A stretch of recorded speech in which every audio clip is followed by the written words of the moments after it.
Tikuvchilikni aynan qayerdan boshlashni bilmaslik hamma tikuvchilarda bo'ladigan eng birinchi qiynalish.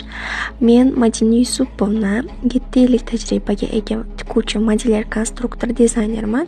Men sizlarga bugun shuni bosqichma-bosqich tushunarli va yengil qilib aytib o'tmoqchiman. Tikuvchilikni nimadan boshlash kerak? Eng to'g'ri tartib. Birinchisi, asosiy o'lchovlarni to'g'ri olish. Bu hamma narsaning poydevori hisoblanadi.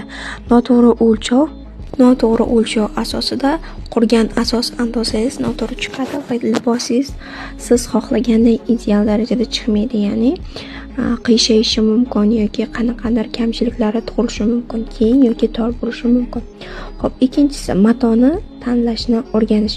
Ya'ni yangi boshlovchilar uchun oddiy matodan foydalanganlari ma'qul. Ya'ni bo'z matosi bo'lishi mumkin, sub matosi bo'lishi mumkin, papli matosi, ya'ni paxtali matolar bo'lishi mumkin. Uchinchisi, eng sodda andozadan boshlash. Siz qaysi metodikani o'rganishingizga bog'liq va ustoz tanlashingizga bog'liq. Xo'p, to'rtinchisi, tikuv mashinasining asosiy sozlamalarini bilish. Ya'ni mashina bilan tanishish bosqichlari, uni to'g'ri o'tkazish, unga mos igna tanlash, mashina tezligini boshqarish.